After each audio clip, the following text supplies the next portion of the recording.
Music was loud, but not loud enough. I still heard him.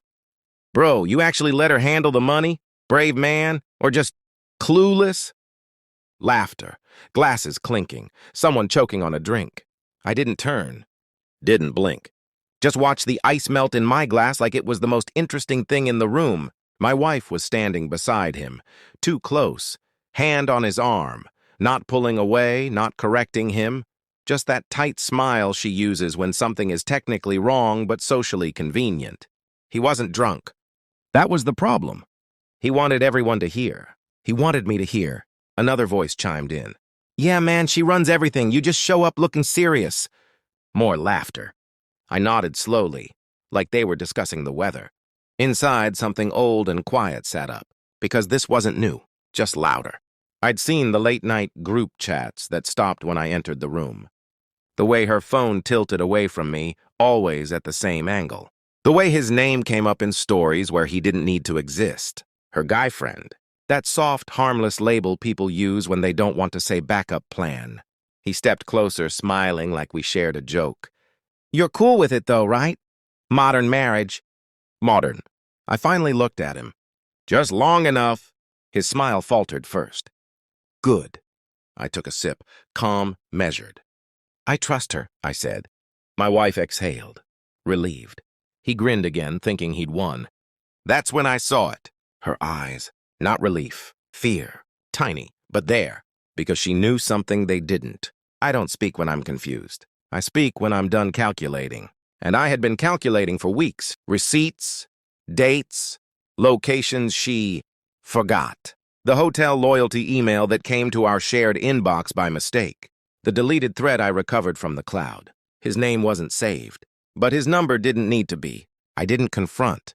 Didn't accuse. I just watched. Collected. Smiled at dinner. Kissed her forehead. Asked about her day. And tonight? Tonight wasn't humiliation. It was confirmation. He thought this was dominance. She thought silence meant ignorance. They both mistook stillness for weakness. I set my glass down. Slow. Deliberate. Hey, I said, voice even.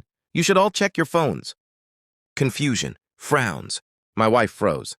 Because she knew.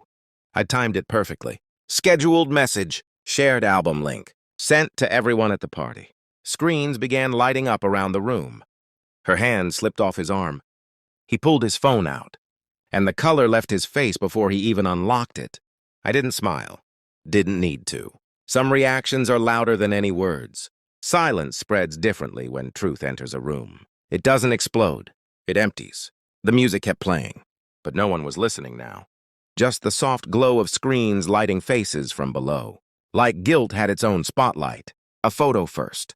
Hotel lobby mirror. Her coat. His watch. Date stamp. Then the receipts. Room number. 2 breakfasts. Late checkout. Then the messages.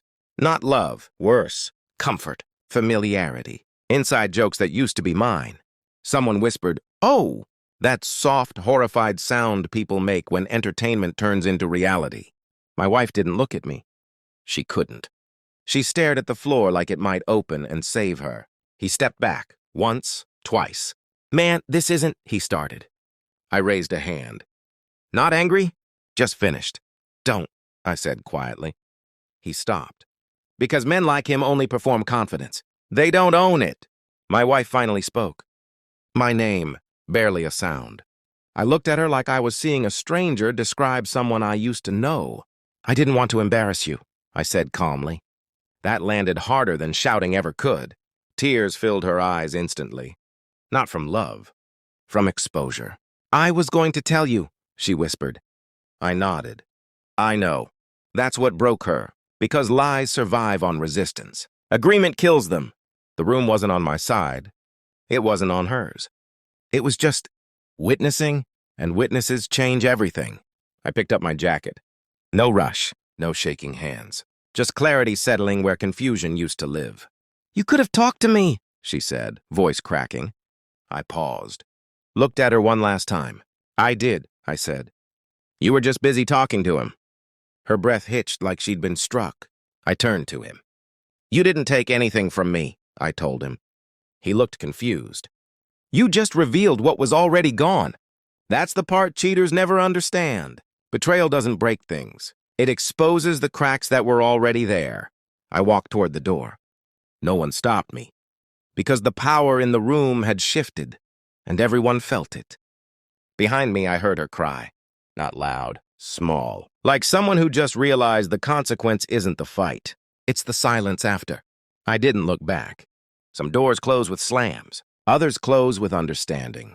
And those never reopen.